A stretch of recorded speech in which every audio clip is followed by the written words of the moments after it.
নাহমাদুহু ওয়া নুসাল্লি আলা রাসূলিহিল কারীম। Initiative for a better community কর্তৃক আয়োজিত সাপ্তাহিক পাঠচক্র ৩, পাঠ্যগ্রন্থ আল কওলুল মুফিদ ফি আদিল্লাতিত তাওহীদ, পরিচালনায় Moinul Alam Shovon, finance and fund management coordinator, initiative for a better community. বিসমিল্লাহির রহমানির রহিম। আমরা এর আগে পর্যন্ত পড়াশোনা করছি হচ্ছে ২৮ পৃষ্ঠা পর্যন্ত। আমাদের আজকের টপিক হচ্ছে মুহাম্মদ সাল্লাল্লাহু আলাইহি ওয়াসাল্লামের আল্লাহর রাসূল এই সাক্ষ্যের দাবি। তো হযরত মুহাম্মদ সাল্লাল্লাহু আলাইহি ওয়াসাল্লাম আল্লাহর রাসূল এই সাক্ষ্যের দাবি হচ্ছে যে রাসূল সাল্লাল্লাহু আলাইহি ওয়াসাল্লাম আমাদের বার্তাবাহক হিসেবে শ্রেষ্ঠ বার্তাবাহক হিসেবেই আমাদের উম্মাহর মাঝে এসেছেন। তার প্রত্যেকটি কাজ, তার প্রত্যেকটি কর্ম সরাসরি আল্লাহ তাআলার অ বাণীকে অথবা কুরআন মজিদের আদেশ এবং নিষেধকে রিপ্রেজেন্ট করে। তো হযরত মুহাম্মদ সাল্লাল্লাহু আলাইহি ওয়াসাল্লামের প্রত্যেকটা কথা এবং প্রত্যেকটা কাজকে আমাদের জীবনে তার মানে সর্বোচ্চ অনুসরণের মাধ্যমেই এই দাবি পূরণ হয় যে হযরত মুহাম্মদ সাল্লাল্লাহু আলাইহি ওয়াসাল্লাম আল্লাহর রাসূল। তিনি যা সংবাদ দিয়েছেন তাকে সত্যায়ন করা, তিনি যা নিষেধ করেছেন এবং তিনি যা সতর্ক করেছেন তা থেকে পরিত্যাগ করা। রাসূলুল্লাহ সাল্লাল্লাহু আলাইহি ওয়াসাল্লাম আমাদের নিকট যা পৌঁছিয়েছেন সেগুলো অনুযায়ী আল্লাহর ইবাদত করা এবং অন্য সকল মানুষের উপর তার কথাকে প্রাধান্য দেওয়া। তারা যেই মানুষই হোক না কেন। এরপর হচ্ছে ৭ নম্বর অনুশীলনে ৭ নম্বর লিসনে আসে আল্লাহ কোথায়? যেটা বর্তমান সময়ের অনেক বড় প্রশ্ন যে আল্লাহ তাআলা কোথায়? অ এরকম আমি এরকম একটা বইয়ে পড়ছিলাম আমাদের পরিচিত একজন লেখকের বইয়ে। এরকম একটা জোকস ছিল বা গল্প ছিল, সত্য কিনা জানি না। যে কয়েকজন বসে গল্প করতেছিল। তো একজনকে বলছে যে, "আল্লাহ কোথায়?" তো বলছে, "আল্লাহ সবখানেই আছে।" তো ওকে তখন বলছে, "এই যে ড্রেনটা আছে, নর্দমাটা আছে, এখানেও কি আল্লাহ তাআলা আছে?" তো তার খটকা লাগছে যে এটা কেমনে সম্ভব? তো এই বিষয়ে আ হট আল্লাহ তাআলা সরাসরি কুরআনে বলেই দিয়েছেন যে দয়াময় আরশের উপরে উঠেছেন। সূরা তহা এবং তিনি আরো বলেছেন যে তিনি আরশের উপরে উঠেছেন। এটি কুরআনের ৬ স্থানেও আবার বর্ণিত আছে।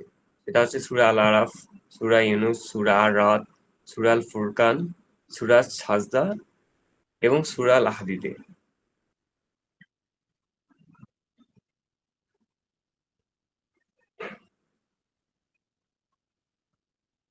আচ্ছা, উপরের বিষয়ে একটা আমাদের ধারণা থাকতে পারে যে উপর আসলে মানে আমাদের যদি আমাদের উপরে ধরি, মাথার উপরে ধরি যে আল্লাহ তাআলা কোথায়? আল্লাহ তাআলা হচ্ছে আরশের উপরে। তো আরশ কোথায়? আরশ হচ্ছে আমাদের উপরে। আমরা কিন্তু আসলে জানি না আমাদের উপর মানে আরশ কোথায়? আমরা যদি বলি যে উপরে, এখানে একটা মানে কনফ্লিক্ট তৈরি হয়। যে আমাদের উপরে আসলে কোনটা? পৃথিবী তো গোল। পৃথিবীর চারদিকে মানুষ বসবাস করে। তো মানুষের এক্সাক্টলি কোন মানুষটার উপরে পৃথিবীর উপর? সো আমরা কিন্তু আসলে জানি না পৃথিবীর উপরে কোনটা। আমরা শুধু অনুমান করি এবং কুরআনের যা বলা আছে তাই বিশ্বাস করি যে আল্লাহ তাআলা আরশের উপরেই আছেন।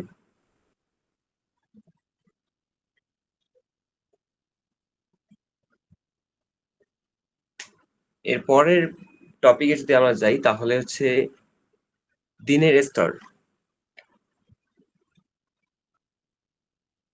আমাদের ইসলাম দ্বীনের স্তর হচ্ছে ৩ টা। ইসলাম, ঈমান ও ইহসান।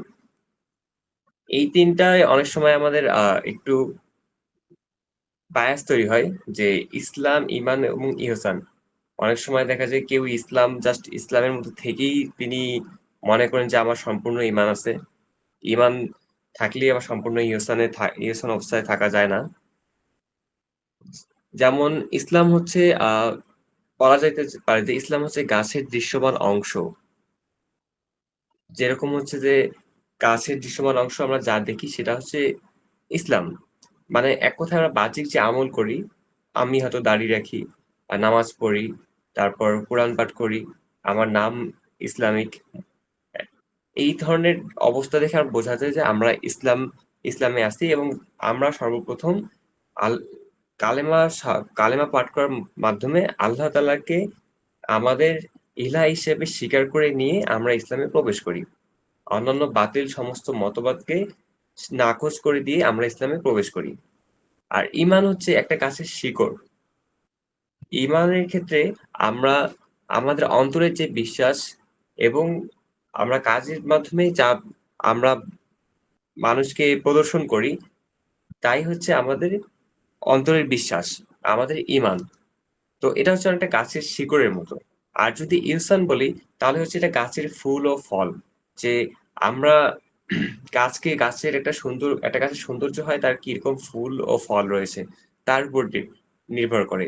তো সর্বোচ্চ মানের ইবাদত সেটা আমরা কতটা আন্তরিকতার সাথে এবং আল্লাহ তাআলার উপর কতটা ভয় রেখে এবং কতটা সচেতনতার সাথে করছি সেটা হচ্ছে ইহসান। তো ইস আমাদের দিনের স্তর হচ্ছে এই ৩ টা ইসলাম, ঈমান ও ইহসান।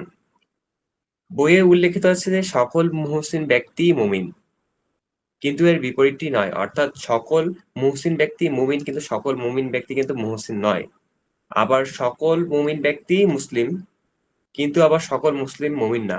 আবার ইহ এই একইভাবে ইহসান ঈমান থেকে বেশি নির্দিষ্ট আর ঈমান ইসলাম থেকে বেশি নির্দিষ্ট।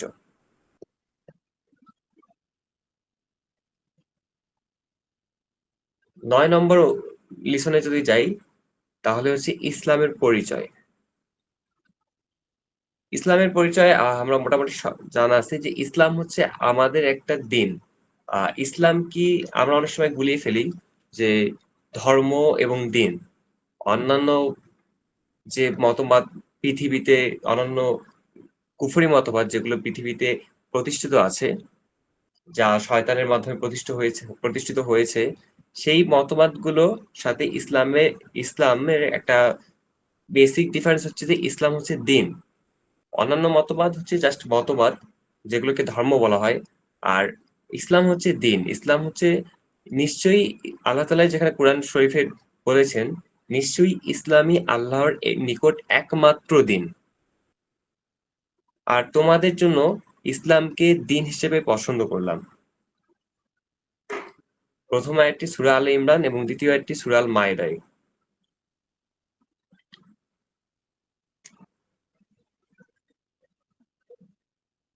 তো দিন বলতে আমরা যা বুঝি তা হচ্ছে আমরা আমাদের প্রত্যেকটি কার্যকলাপের দৈনন্দিন জীবনের প্রতিটি কার্যকলাপ, আমাদের দৈনন্দিন জীবনের স্বাভাবিক কার্যক্রম থেকে বিশেষ কার্যক্রম থেকে যত ধরনের কার্যক্রম আছে প্রত্যেকটি কার্যক্রমের করার যে বিধিনিষেধ বা আমরা যদি বলি যে একটা কোনো কিছু ব্যবহারের যে আমরা বৈশিষ্ট্য মানে মেনু পাই, পাই, সেটাই হচ্ছে আমাদের ইসলাম। যে আমাদের কিভাবে চলতে হবে, কোথায় কিভাবে কথা বলতে হবে, কতটুকু বলতে হবে, সবকিছুই হচ্ছে আমাদের ইসলাম ফিক্স করে দেয়। যা যা হচ্ছে ইসলামের মূল পরিচয়। ইসলাম হচ্ছে আমাদের নিকট আল্লাহর কাছ থেকে মনোনীত একমাত্র দিন। এই ইসলামের রুকন হচ্ছে ৫ টি। অর্থাৎ ইসলামের খুঁটি হচ্ছে ৫ টি। প্রথমত লা ইলাহা ইল্লাল্লাহ পাঠ করা। দ্বিতীয়ত সালাত আদায় করা। প্রথমত আরেকটি অংশ বাদ গেছে যেটা হচ্ছে মুহ লা ইলাহা ইল্লাল্লাহু মুহাম্মাদুর রাসূলুল্লাহ। এই সাক্ষ্য দেওয়া যে আল্লাহ ব্যতীত প্রকৃত কোনো উপাস্য নেই এবং নিশ্চয়ই মুহাম্মদ সাল্লাল্লাহু আলাইহি ওয়াসাল্লাম আল্লাহর রাসূল। দ্বিতীয় রুকন হচ্ছে সালাত কায়েম করা। তৃতীয় রুকন যাকাত আদায় করা। চতুর্থ রুকন হজ সম্পাদন করা এবং পঞ্চম রুকন রমজানের সিয়াম পালন করা। তবে এইখানে হজ পালন করা এবং রমজানের সিয়াম পালন করা এই ২ টাতে একটু মতপার্থক্য রয়েছে। যে সিয়ামের আগে হজ উল্লেখ করার বর্ণনাটি বুখারী ও মুসলিমের মুত্তাফাকুন আলাইহি বর্ণনা। আর হজের আগে সিয়ামকে উল্লেখ করার বর্ণনাটি হচ্ছে সহিহ মুসলিমের একটি বর্ণনা। তো আমাদের ইসলাম ভঙ্গ হয় যে কারণগুলো, ইসলাম ভঙ্গকারী বিষয় এরকম আছে ১০ টি। একটি হচ্ছে আল্লাহর সাথে শরিক করা। সেটি হলো বান্দার মাঝে ও আল্লাহর মাঝে মধ্যস্থতাকারী স্থাপন করে তাদেরকেই আহ্বান করা, তাদের কাছে শাফায়াত চাওয়া, তাদের উপর ভরসা করা, তাদের মাধ্যমে সাহায্য করা, তাদের জন্য মানত করা, তাদের নামে যবেহ করা। যদি কোনো ব্যক্তি বিশ্বাস করে যে আল্লাহ ছাড়া অন্য কেউ ক্ষতি দূর করতে পারে অথবা উপকার আনয়ন করতে পারে তাহলে সে কাফের হয়ে যাবে। আ আমরা ইদানিংকালে একটা বিষয় আমরা নজর দিতে পারি সেটা হচ্ছে যে আমরা অনেক সময় এরকম দেখি যে আমরা অতি আবেগী হয়ে এরকম কিছু Facebook এ পোস্টও দেখি যেখানে বলা হয় যে, "হে জুন" মানে একটা মাস যখন আসে তখন মাসের কাছে প্রার্থনা অনেকেই Facebook পোস্টে এভাবে প্রার্থনা করে যে, "এই মাসটা যেন আমার ভালো যায়।" এই বিষয়টাও আসলে আ চিন্তার বিষয় যে আমরা ঠিক করছি কিনা। আমরা নিজ দায়িত্বে এই বিষয়টি উম আমাদের নিকট নিকট অথবা আমাদের অনলাইনের মাধ্যমে জেনে নিব যে আসলে এটাও ঠিক হচ্ছে কিনা। এরকম অনেক ছোট, ছোট বিষয় আছে যা আমরা জানিও না যে আমাদের শিরক হয়ে যায়। অনেক সময় শরিক হয়ে যায় বা শিরক হয়ে যায়। আল্লাহ তাআলা বলেন, "নিশ্চয়ই আল্লাহ তার সাথে শরিক করাকে ক্ষমা করেন না। এছাড়া অন্যান্য অপরাধ যাকে ইচ্ছা ক্ষমা করেন।" অর্থাৎ আমরা তাওবা করা ব্যতীত আল্লাহ আমরা পরিপূর্ণভাবে তওবা করা ব্যতীত আল্লাহ তাআলা কখনোই আমাদেরকে ক্ষমা করবেন না। অন্যান্য অপরাধ তিনি যদি ইচ্ছে করেন তাহলে আমাদের তাওবা ব্যতীত ক্ষমা করতে পারেন। কিন্তু শিরক কখনোই ক্ষমা করবেন না তিনি। আল্লাহ তাআলা আরো বলেন, "নিশ্চয়ই কেউ আল্লাহর সাথে শরিক করলে আল্লাহ তার জন্য জান্নাত অবশ্যই হারাম করে দিবেন এবং তার আবাস হবে জাহান্নাম। আর জালেমদের জন্য কোন সাহায্যকারী নেই।" সূরা আল মায়েদা। এরপর ৩য় কারণ হচ্ছে ইচ্ছাকৃতভাবে ইসলাম থেকে মূর্তাত হয়ে ইয়াহুদিবাদ বা খ্রিস্টবাদ বা অগ্নিপূজা বা ধর্মনিরপেক্ষবাদ বা অন্যান্য কুফরি মতবাদ গ্রহণ করা। যদিও সে তা বিশ্বাস না করে বা না করুক। অর্থাৎ কেউ যদি অন্যান্য ধর্ম বা অন্যান্য কুফরি মতবাদ সে বিশ্বাস করে না, কিন্তু সে গ্রহণ করে। সেক্ষেত্রেও ওই ব্যক্তি ইসলাম থেকে বের হয়ে যাবে। বা ইসলাম ভঙ্গ হয়ে যাবে। আল্লাহ তাআলা বলেন, "আর তারা সবসময় তোমাদের বিরুদ্ধে যুদ্ধ করতে থাকবে।" এখানে মূলত আ অন্যান্য মা কাফেরদের বোঝানো হয়েছে যে তারা সবসময় আমাদের বিরুদ্ধে যুদ্ধ করতে থাকবে, যে পর্যন্ত তোমাদেরকে তোমাদের দিন থেকে ফিরিয়ে না দেয়, যদি তারা সক্ষম হয়।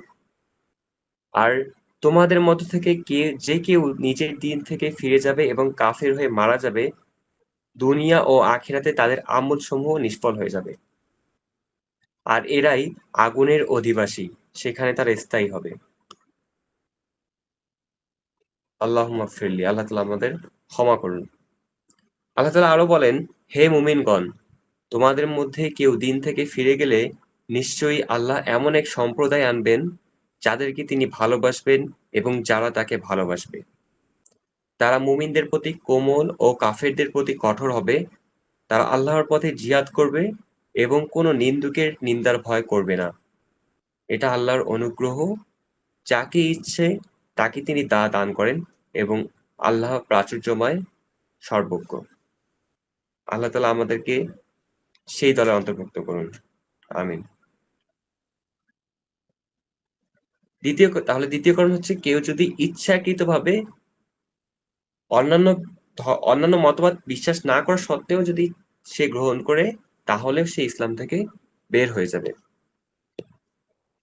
৩য় কারণ, যে ব্যক্তি কাফেরকে কাফের বলে না। অর্থাৎ কেউ যদি প্রকাশ্য কোনো একটা শিরক করে বা কুফরি করে সে এবং তার কুফরি যখন প্রকাশ্য এবং প্রমাণিত, এরপরেও যদি কেউ ওই কুফরির বিষয়ে সন্দেহ করে এবং ওই তার আদর্শকেই সঠিক মনে করে, তাহলে যে উক্ত ব্যক্তি যিনি তাকে কাফের মনে করছেন না, তিনিও কাফের হয়ে যাবেন। যে বইয়ে বলা আছে, যে ব্যক্তি কাফেরকে কাফের বলে না, হোক সেই কাফের ইয়াহুদি বা নাসারা বা অগ্নিপূজক বা মুশরিক বা নাস্তিক। হোক হোক বা অন্য কোন শ্রেণীর কাফের হোক। অথবা যে ব্যক্তি তাদের কুফরির বিষয়ে সন্দেহ করে অথবা তাদের আদর্শকে সঠিক মনে করে, সেও কাফের হয়ে যাবে। কেননা আল্লাহ তাআলা তাদেরকে কাফের বলেছেন। অথচ এই ব্যক্তি আল্লাহ ও তার রাসূল সাল্লাল্লাহু আলাইহি সাল্লামের বিরোধিতা করে, সে তাদেরকে কাফের বলে না। অথবা তাদের কুফরির বিষয়ে সন্দেহ করে। অথবা তাদের আদর্শকে সঠিক মনে করে। এভাবে তাদের কুফরির বিষয়ে সে আল্লাহর উপর আপত্তি করে। এই উদ্দেশ্যেই তিনি কাফের হয়ে যাবে। আল্লাহ তাআলা বলেন, নিশ্চয়ই কিতাবীদের মধ্যে যারা কুফরি করেছে তারা এবং মুশরিকরা জাহান্নামের আগুনে স্থায়ীভাবে অবস্থান করবে। তারাই সৃষ্টির অধম। এরকম আছে যেমন আহলে কিতাব। আহলে কিতাব অনেকেই আছেন যারা হচ্ছে যে হাদিস মানেন না। তারাও ইহুদি ও নাছরা। ই আমাদের যারা ইহুদি সম্প্রদায় আছে তারাও এক প্রকার কিন্তু আহলে কিতাব। আর মুশরিক হলো যারা আল্লাহর সাথে অন্য ইলাহ বা মাবুদের ইবাদত করে। আল্লাহ আরো বলেন, যারা বলে নিশ্চয়ই মারিয়াম তনয় মসিহ মারিয়াম তনয় মসিহই আল্লাহ, তারা অবশ্যই কুফরি করেছে। এখানে যেমন মারিয়মকে আ মানে অর্থাৎ মারিয়মকে যারা বলছে আল্লাহ, তারা যেমন কুফরি করছে, তেমনি বর্তমানে যারা অনেকেই বিভিন্ন ধরনের মানে আল্লাহ তাআলার আল্লাহ তাআলার কাছ থেকে আসা যে আল্লাহ তাআলা যেগুলো তৈরি করেছেন, সেগুলোকে পূজা করে, সেগুলোকেই রব হিসেবে গ্রহণ করে, তারাও কুফরি করছেন। আল্লাহ তাআলা আরো বলেন, তারা অবশ্যই কুফরি করেছে যারা বলে আল্লাহ তো আল্লাহ তো ৩ এর মধ্যে তৃতীয়। আল্লাহ তাআলা আরো বলেন, নিশ্চয়ই যারা আল্লাহ ও তার রাসূলগণের সাথে কুফরি করে এবং আল্লাহ ও তার রাসূলগণের মধ্যে ঈমানের ব্যাপারে তারতম্য করতে চায় এবং বলে, আমরা কত মা কার উপর ঈমান আনি এবং কার সাথে কুফরি করি। আর তারা মাঝামাঝি একটা পথ অবলম্বন করতে চায়। তারাই প্রকৃত কাফির। আর আমরা প্রস্তুত রেখেছি কাফিরদের জন্য লাঞ্ছনাদায়ক শাস্তি। আল্লাহ তাআলা আরো বলেন, নিশ্চয়ই মুনাফিক ও কাফের সবাইকে আল্লাহ তো জাহান্নামে একত্র করবেন। আল্লাহুম্মা মাগফিরলি।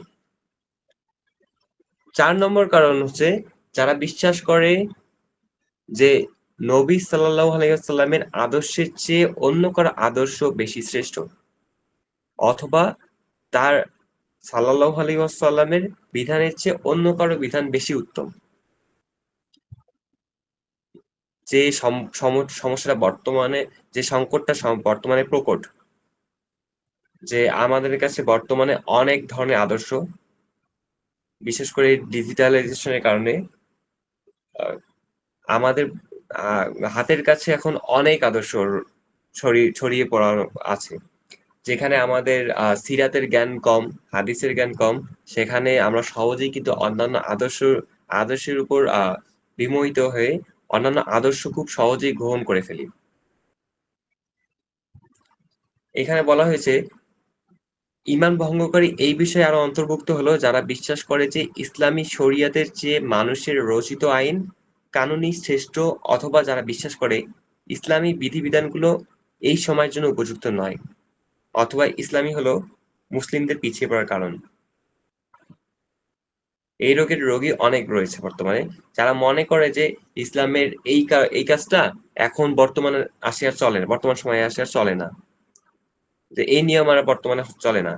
এরকম অনেক সময় বলা হয় যে যেমন সম্পত্তির ভাগের ক্ষেত্রে মেয়েদের মেয়েদের এবং ছেলেদের যে নির্দিষ্ট করে দেওয়া আছে ইসলাম থেকে, অনেকেই এটাকে বলে যে না এভাবে তো হয় না।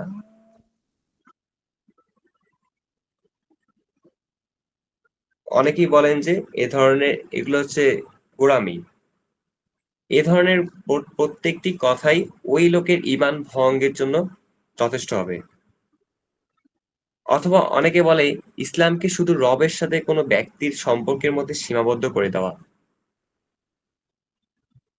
যা অন্যান্য আ ধর্ম বলতে অন্যান্য হচ্ছে যে না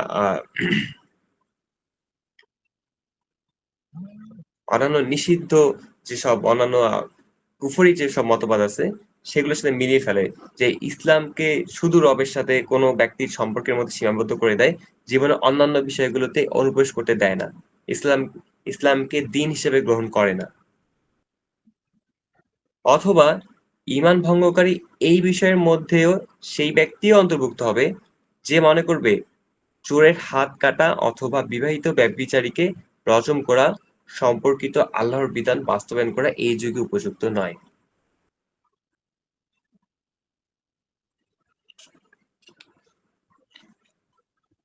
এবং ঈমান ভঙ্গকারী এই বিষয়ে আরো অন্তর্ভুক্ত হলো যারা বিশ্বাস করে যে মুআমালাত। মুআমালাত বলতে আমি সম্ভবত বুঝি যে একজন মানুষের সাথে অন্যান্য মানুষের সাথে একজন মানুষের ব্যবহার বা আচরণকে বোঝায়। আর হাদ অথবা অন্যান্য ক্ষেত্রে আল্লাহর বিধান বাদ দিয়ে অন্যের বিধান দিয়ে ফায়সালা করা জায়েজ। যেমন আমার সাথে আমার ভাইয়ের কোনটা সম সম আ কোনটা নিয়ে ঝগড়া লাগছে বা কোনটা বিষয়ে মীমাংসা করার ছিল। সেক্ষেত্রে আমরা ইসলামের ইসলামের কাছে আশ্রয় না নিয়ে আমরা অন্য কোনভাবে সেটা ফয়সালা করলাম। এগুলো কিন্তু উত্তম নয়। সেটি যদি এরকম কেউ বিশ্বাস করে যে সেটি আল্লাহর বিধান থেকে উত্তম, কেননা এর মাধ্যমে ইজমার ভিত্তিতে আল্লাহ যা হারাম করেছেন সেটিকে সে বৈধ মনে করতেছে। এছাড়াও আল্লাহ তাআলা ও তার রাসূল সাল্লাল্লাহু আলাইহি সাল্লাম যেগুলোকে হারাম করেছেন, যেগুলো দ্বীনের সুপরিচিত বিষয়, যা সকলের কাছেই সুপরিচিত, যেমন জিনা, সুদ, মদ পান করা, আল্লাহর বিধান বাদ দিয়ে অন্য কোনো বিধান দিয়ে ফয়সালা করা ইত্যাদি। যেগুলোকে সেগুলোকে যারা বৈধ মনে করে তারা মুসলিমদের ইজমার ভিত্তিতে কাফের।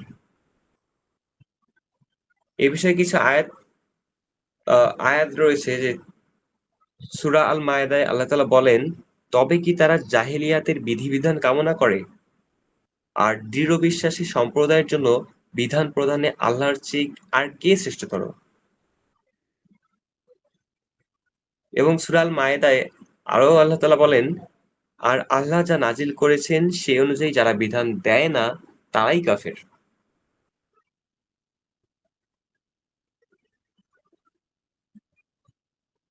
সূরা আল ইমরানে যেমন আল্লাহ তাআলা বলেছেন, একটু আগে আমরা পড়েছি, "নিশ্চয়ই ইসলামই আল্লাহর নিকট একমাত্র দ্বীন।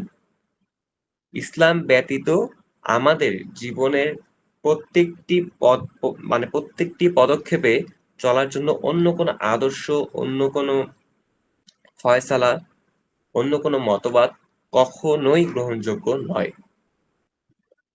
আল্লাহ তাআলা আরো বলেন, "আর কেউ ইসলাম ব্যতীত অন্য কোনো দ্বীন গ্রহণ করতে চাইলে তা কখনো তার পক্ষ থেকে কবুল করা হবে না এবং সে হবে আখিরাতে ক্ষতিগ্রস্তদের অন্তর্ভুক্ত।" সূরা আল ইমরান সূরা আন-নিসায় আল্লাহ তাআলা বলেন, "নিশ্চয়ই যারা আমাদের আয়াতকে প্রত্যাখ্যান করে, অবশ্যই তাদেরকে আমরা আগুনে পোড়াবো। যখনই তাদের চামড়া পুড়ে পাকা দগ্ধ হবে, তখনই তার স্থলে নতুন চামড়া বদলে দেবে।" মানে যখনই আমাদের চামড়া পুড়ে যাবে, তখনই ওই জায়গায় আর নতুন চামড়া আসবে এবং এই শাস্তি আমরা অনন্তকাল ধরে পাবো।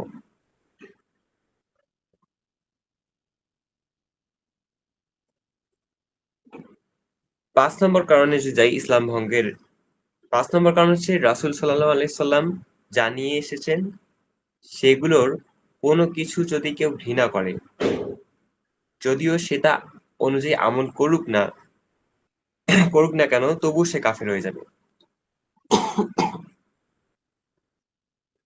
এরকম যে আমাদের সমাজে অনেকে এরকম আছে যারা ইসলাম বিধি অনুযায়ী আমল অনেক সময় করে কিন্তু মনে অনেকে ঘৃণা করে। এরকম কেউ যদি থাকে তাহলে সে কাফের হয়ে যাবে। যেমন সূরা মুহাম্মাদে আল্লাহ তাআলা বলেন, যারা কুফরি করেছে তাদের জন্য রয়েছে ধ্বংস এবং তিনি তাদের আমলসমূহ ব্যর্থ করে দিয়েছেন। এটা এজন্য যে আল্লাহ যা নাজিল করেছেন তারা তা অপছন্দ করেছে। কাজেই তিনি তাদের আমলসমূহ নিষ্ফল করে দিয়েছেন।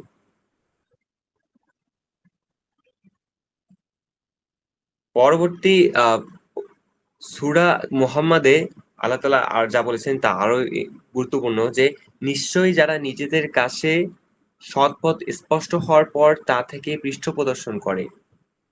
নিশ্চয়ই যারা নিজেদের কাছে সৎ পথ স্পষ্ট হওয়ার পর তা থেকে পৃষ্ঠপ্রদর্শন করে, শয়তান তাদের কাজকে শোভন করে দেখায় এবং তাদেরকে মিথ্যা আশা দেয়। এটা এজন্য যে আল্লাহ যা নাজিল করেছেন তা যারা অপছন্দ করে তাদেরকে ওরা বলে, অচিরেই আমরা কোনো বিষয়ে তোমাদের আনুগত্য করব। অনেকটা মুনাফিকির পরিচয়। আর আল্লাহ জানেন তাদের গোপন অভিসন্ধিসমূহ। সুতরাং কেমন হবে তাদের দশা, যখন ফেরেশতারা তাদের চেহারা ও পৃষ্ঠদেশে আঘাত করতে করতে প্রাণ হরণ করবে। এটা এজন্য যে তারা এমন সব বিষয় অনুসরণ করেছে যা আল্লাহর অসন্তোষ সৃষ্টি করেছে এবং তারা তার সন্তুষ্টিকে অপছন্দ করেছে। সুতরাং তিনি তাদের আমলসমূহ নিষ্ফল করে দিয়েছেন। এই আয়াতের ক্ষেত্রে আমার একটা চিন্তা আসলো যে আল্লাহ তাআলা যা অসন্তুষ্ট আল্লাহ তাআলা আল্লাহকে যা অসন্তুষ্ট করে বা তিনি যে বিষয়গুলো অপছন্দ করেন, সেগুলো করা সেগুলো অবশ্যই বর্জনীয়। যেমন বর্তমানে আ খুব বড় একটা ডিবেট চলে যে খেলা এবং ধর্ম। আমরা এই বিষয়ে যাব না। তবে আমরা জাস্ট বলব যে আমরা যা করতেছি তা আল্লাহ তাআলা কি আমাকে এই বর্তমানে বান্দা হিসেবে কি আমাকে আল্লাহ তাআলা পছন্দ করবেন কিনা? যদি করে তো go on, আর যদি না করে আমাদের অবশ্যই উক্ত কাজ বর্জন করা উচিত। ৬ নম্বর কারণ, যে ব্যক্তি আল্লাহ অথবা রসুল অথবা কুরআন অথবা দ্বীন অথবা ফেরেশতা অথবা আলেমগণকে তাদের ইলমের কারণে ঠাট্টা করবে অথবা ইসলামের নিদর্শনগুলো যেমন সালাত, যাকাত, সিয়াম, হজ, কাবাতে তাওয়াফ করা, আরাফাতে অবস্থান করা অথবা মসজিদ, আযান অথবা দাড়ি অথবা নবী সাল্লাল্লাহু আলাইহি সাল্লাম কোন সুন্নত সহ অন্যান্য আল্লাহর নিদর্শন ও ইসলামের সম্মানিত কোন বিষয়কে নিয়ে ঠাট্টা করবে, সে কাফের হয়ে যাবে। এখানে যা বলা হয়েছে যে আমরা ইসলামের কোন বিষয়ে যদি তা নিয়ে ঠাট্টা করি, যেমন উদাহরণ হিসেবে কুরআন অথবা দ্বীন অথবা ফেরেশতা অথবা আলেমগণকে তাদের ইলমের কারণে ঠাট্টা করা অথবা হচ্ছে ইসলামের নিদর্শনগুলো যেমন সালাত, যাকাত, সিয়াম, হজ অথবা হচ্ছে কাবাতে তাওয়াফ করা, আরাফাতে অবস্থান করা অথবা হচ্ছে মসজিদে আযান অথবা দাঁড়ি অথবা নবী সাল্লাল্লাহু আলাইহি সাল্লামের কোন সুন্নাত সহ অন্যান্য আল্লাহর নিদর্শন ও ইসলামের সম্মানিত কোন বিষয়কে নিয়ে ঠাট্টা করবে, সে কাফের হয়ে যাবে। সূরা তাওবায় আল্লাহ তাআলা বলেন, বলুন, তোমরা কি আল্লাহ তার আয়াতসমূহ ও তার রাসূলকে বিদ্রূপ করছিলে? তোমরা ওজর পেশ করো না। তোমরা তো ঈমান আনার পর কুফরি করেছ। আমরা তোমাদের মধ্যে কোন দলকে ক্ষমা করলেও অন্য দলকে শাস্তি দেব, কারণ তারা অপরাধী।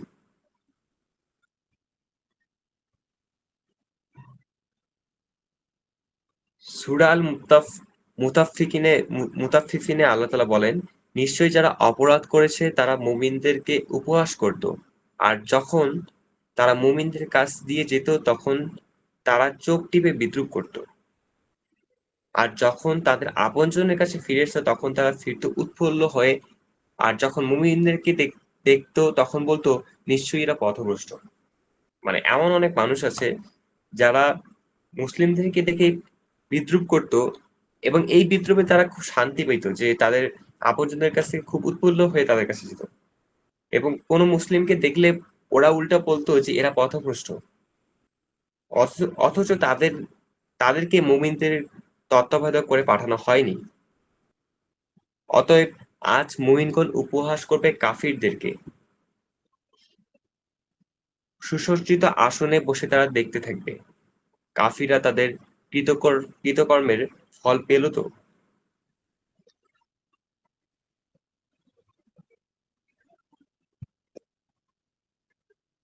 ৭ নম্বর আ ইসলাম ভঙ্গের ৭ নম্বর কারণে যদি যাই তাহলে হচ্ছে জাদু।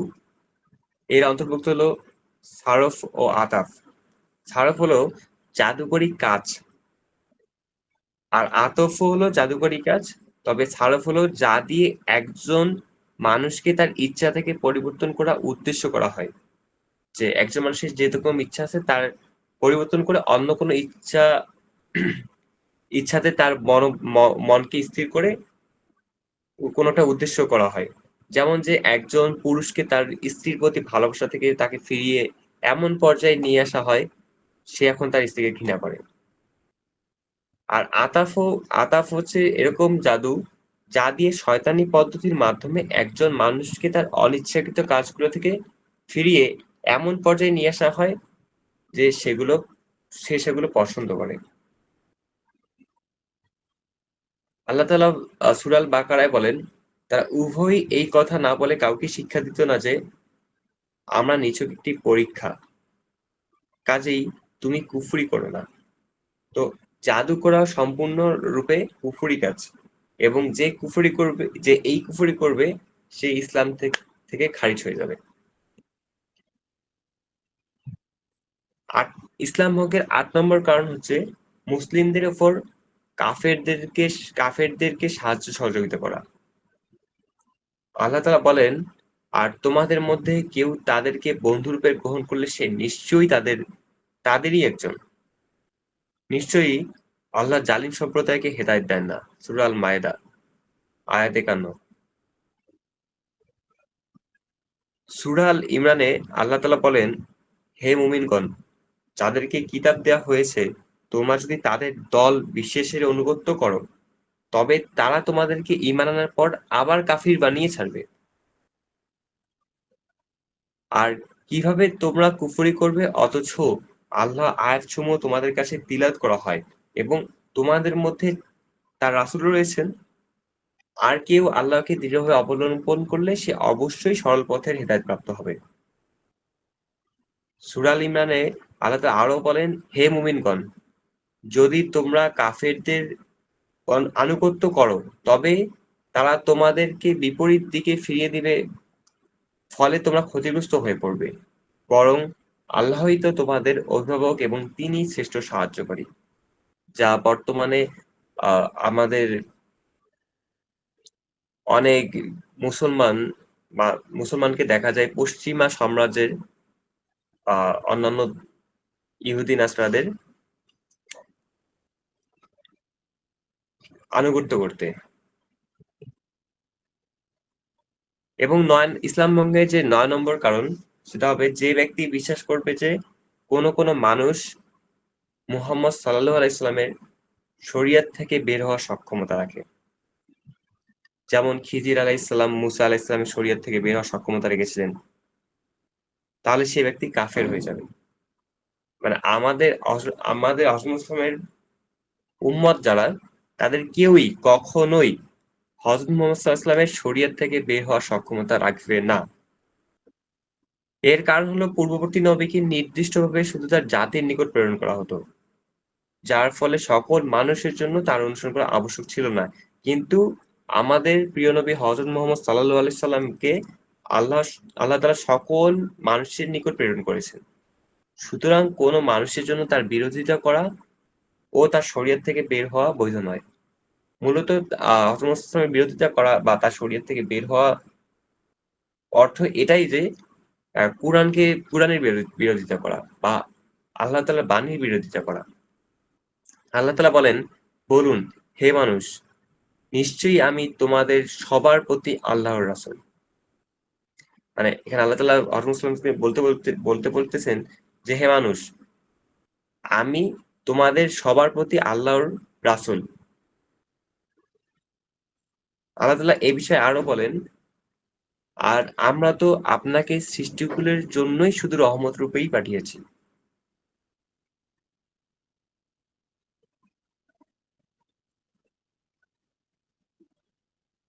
নম্বর ইসলাম ভঙ্গের 10 নম্বর কারণ হচ্ছে যে আল্লাহর দিন থেকে বিমুখ হওয়া, যে তার শিক্ষাও করে না এবং সেই অনুযায়ী আমলও করে না। অর্থাৎ আমাদের যে ফরজ ইলম সেটুকু না করা, যে আল্লাহর দিন থেকে বিমুখ হওয়া, যে তার শিক্ষাও করে না এবং সেই অনুযায়ী আমলও করে না। যেই যেই বিমুখ হওয়া ইসলাম ভঙ্গকারী বিষয়, সেই বিমুখ হওয়া দিয়ে উদ্দেশ্য হলো দিনের মূল বিষয়গুলো শিক্ষা করা। মানে এগুলো থেকে বিমুখ হওয়া, যেগুলোর মাধ্যমে কোনো ব্যক্তি মুসলিম হবে যদিও সে দিনের বিস্তারিত বিষয়গুলো সম্পর্কে অজ্ঞ থাকুক না কেন। কেননা দিনের বিস্তারিত বিষয়গুলোর জ্ঞান আলেমগণ ও ছাত্ররা অর্জন করতে পারে না।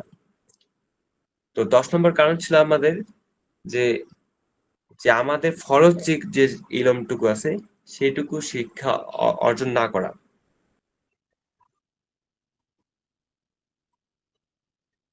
যেমন আমরা শুরুতে এই বইয়ের শুরুতে লা ইলাহা ইল্লাল্লাহ লা ইলাহা ইল্লাল্লাহ সম্পর্কে অধ্যয়ন করেছি এবং এর দাবি, এর অর্থ অধ্যয়ন করেছি। এগুলো হচ্ছে ফরজ ইলম।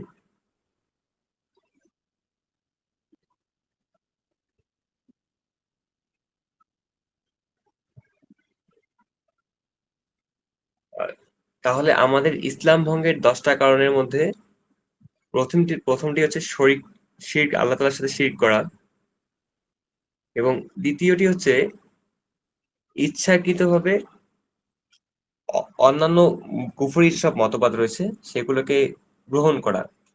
ইভেন বিশ্বাস না করেও যদি কেউ গ্রহণ করে, মানে পাশাপাশি রাখার চেষ্টা করে, তাহলেও সে ইসলাম থেকে আ বের হয়ে যাবে বা তার ঈমান ভঙ্গ হয়ে যাবে।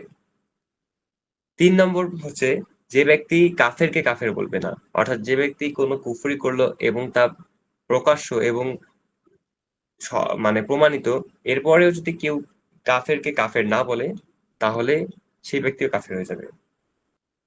৪ নম্বর ছিল যারা বিশ্বাস করে যে হযরত মুহাম্মদ সাঃ এর আদর্শের চেয়েও বেশি শ্রেষ্ঠ, মানে কেউ বেশি শ্রেষ্ঠ, অন্য কারো আদর্শ বেশি শ্রেষ্ঠ, এরকম কেউ বিশ্বাস করলে তার ঈমান ভঙ্গ হয়ে যায়।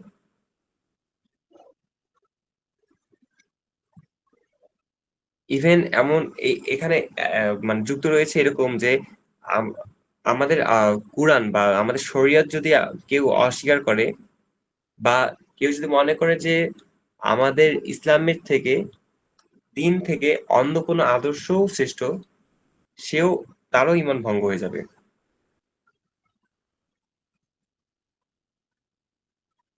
এবং ইসলাম ভঙ্গের ৫ নম্বর কারণ ছিল রাসূল সাল্লাল্লাহু আলাইহি ওয়াসাল্লাম জানিয়ে এসেছেন সেগুলোর কোনো কিছু কেউ যদি ঘৃণা করে, মানে আমল করা সত্ত্বেও যদি কেউ মনে, মনে ঘৃণা করে বা প্রকাশ্যেও ঘৃণা করে, তবুও সে কাফের হয়ে যাবে।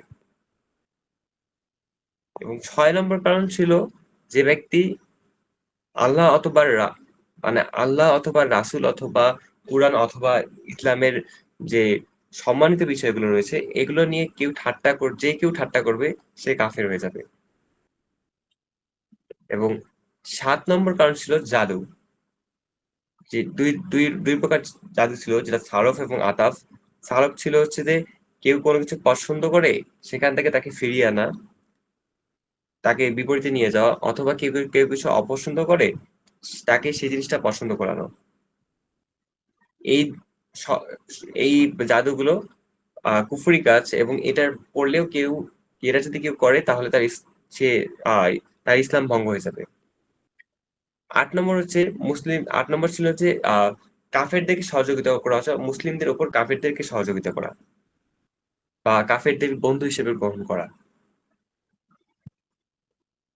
৯ নম্বর কারণ ছিল যে ব্যক্তি বিশ্বাস করবে কোন মানুষ হযরত মুহাম্মদ এর শরীয়ত থেকে বের হয়ে যাওয়ার ক্ষমতা রাখে। হযরত মুহাম্মদ এর শরীয়ত বলতে বোঝায় এখানে আল কুরআনকে। আল কুরআন থেকে কেউ বের হওয়ার সক্ষমতা রাখে এমন কেউ যদি বিশ্বাস করে, তাহলে সে ব্যক্তি কাফের হয়ে যাবে। এবং সর্বশেষ ১০ নম্বর কারণ ছিল আল্লাহর দিন থেকে বিমুখ হওয়া যে তা শিক্ষাও করে না। অর্থাৎ আমাদের যে ফরজ ইলমটুকু আছে এটা শিক্ষাও করে না এবং আমলও করে না। এরকম মানুষ ইসলাম কাফের হয়ে যাবে। তো আজকে আমাদের নির্ধারিত বিষয় ছিল এগুলোই। এখান থেকেই আমাদের পাঠচক্রের পাঠটুকু শেষ।